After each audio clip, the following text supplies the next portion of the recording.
Hi. If by now you probably know, I'm Thomas A. Bradley.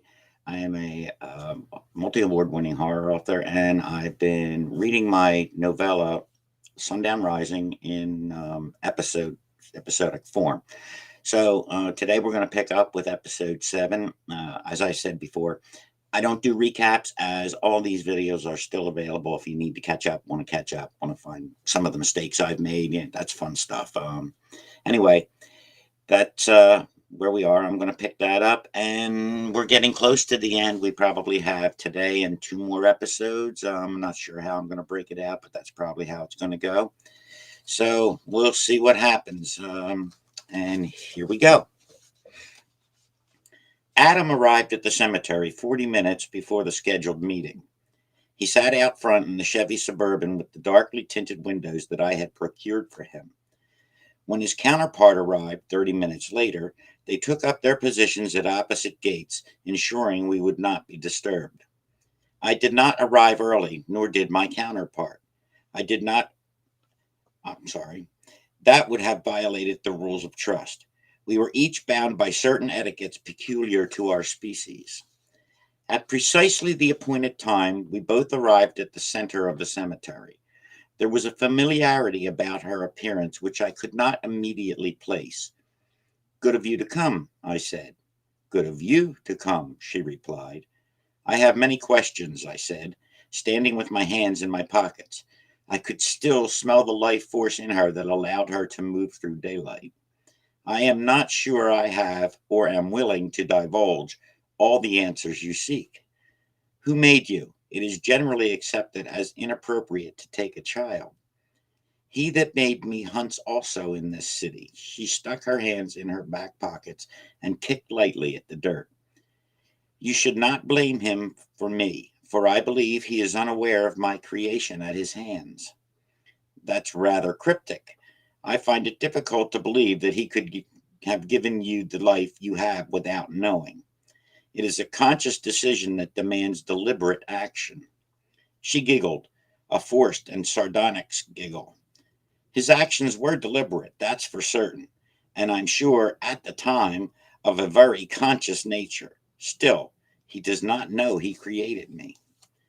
Why do you hunt here when you know I am here? You understand the danger in that.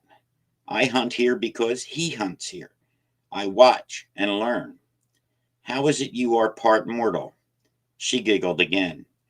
That is an answer I am unwilling to give you, for now. I took a step closer to her, drawing her full attention. Our eyes locked, and I could feel her strength. It was the strength of youth, but I could also feel the weakness of youth, the inexperience. Yet she held my gaze and did not flinch. She was reading me as I was reading her. You will not then consider changing locations? It was a rhetorical question. I knew her answer. I cannot force you to do so. And if, as you say, there is another, one I cannot sense, then our hunting grounds are well overcrowded. I understand the danger you foresee. Many bodies, many questions. I do not believe it will be a problem. He is very careful, as I am. Still, I continued, there in three in the same area will eventually draw unwanted attention. I repeat, you need not concern yourself with that. Things will become clear to you, but you must be patient. I am not ready to tell you all you want to know. A sudden seriousness swept across her face, and it was she who locked eyes with me. Do not underestimate me because of my youth.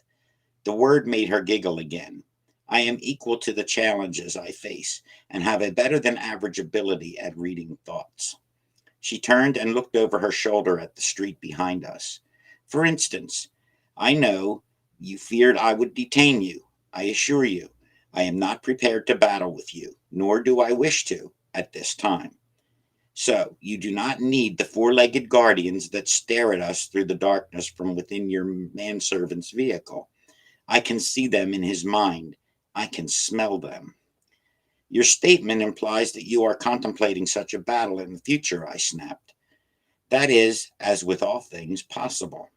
We have yet to see where our respective roads will cross. I will have a proposal for you soon.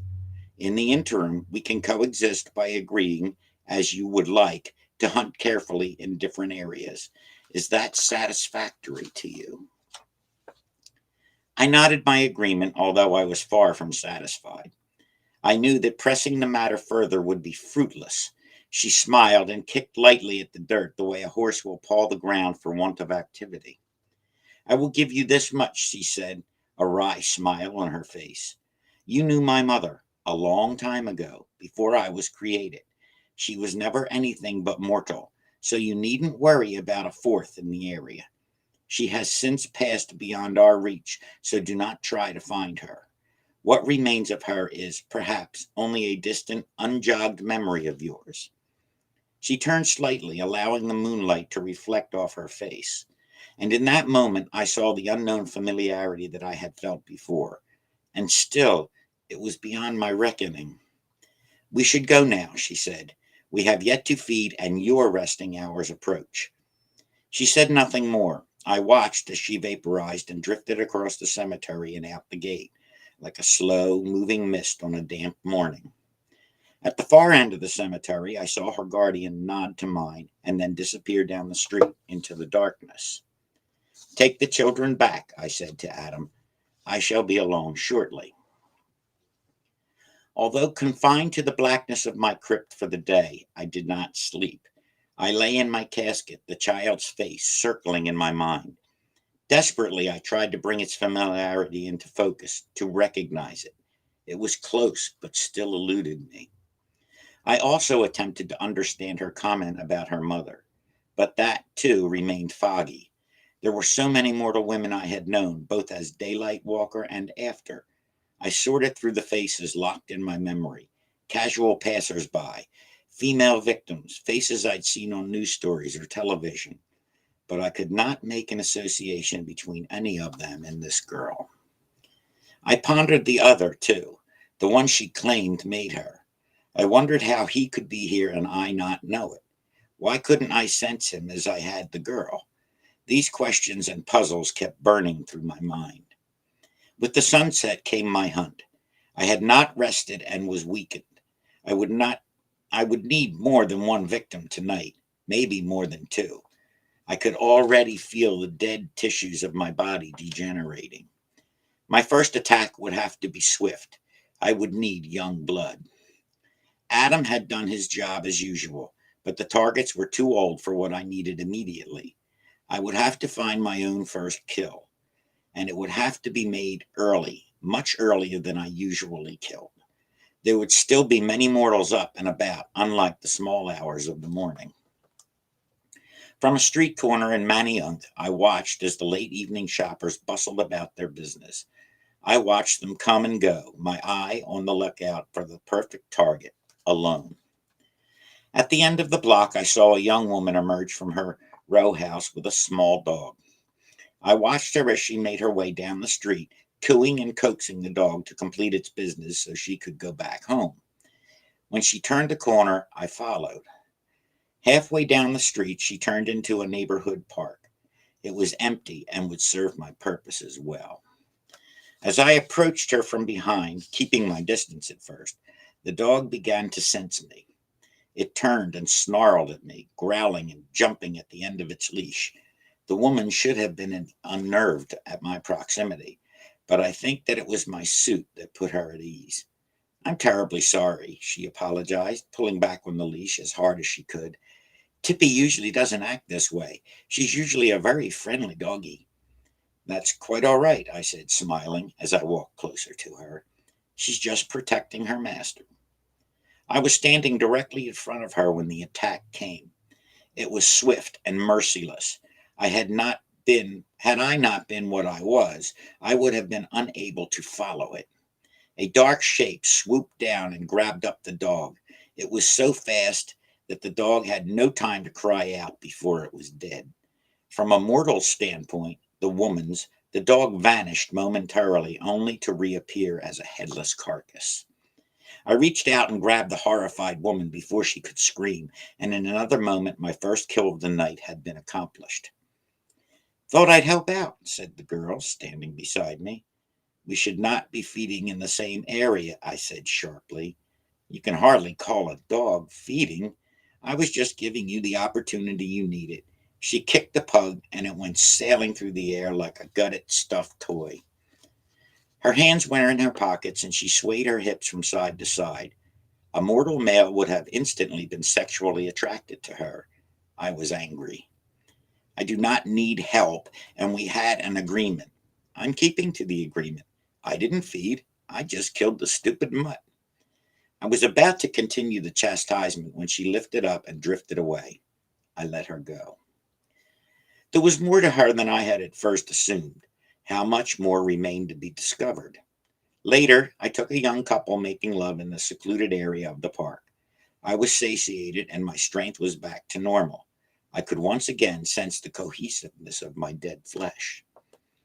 As I returned to my resting place for the day, I stretched out my mind, seeking the whereabouts of the girl.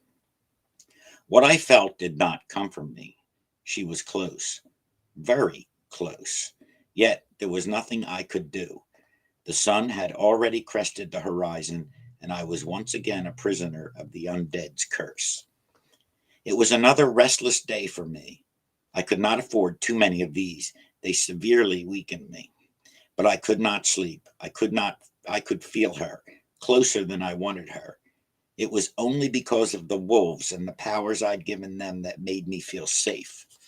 I knew she could not breach the surrounding thickets, and I knew that she knew it. When I arose that evening, Adam was waiting for me just outside the perimeter. His face was anxious and strained. I had reached out and touched his mind and knew what he was going to say. I know, I said calmly. How long was she here and what did she want? About 15 minutes. She really didn't say much of anything. She mostly looked around and wandered through the house. She came alone, too, didn't she? Yes, at least I think so. I didn't see her bodyguard. She wouldn't have needed him, and she knew it, I said. She knows I am confined, and you are impotent against her. I grabbed Adam by the shoulders and looked him into his mind as deeply as I could. I needed to see what he saw. The images I got were blurred, distorted. I could not get a true feel. I had hoped to discern her purpose for being here through the sights and feelings Adam had had while she was here. But she effectively blocked them. She was much stronger than I had guessed. And I guess we're going to stop there and we will pick it up on Thursday at 2 o'clock, same time. And then probably the final episode will be next Tuesday. Um, I hope you're enjoying these. If you are, drop a comment, leave a thumbs up. If you're not, and you can do the same thing, drop a comment and a thumbs down. Everybody likes different things. Also, in the description, you'll find links to my website and other books if you're interested, my novels mostly. And that's about it for today. So I hope, again, you're having a good day. You enjoyed this. And until next time, keep a chill in your spine and enjoy the upcoming season of Halloween.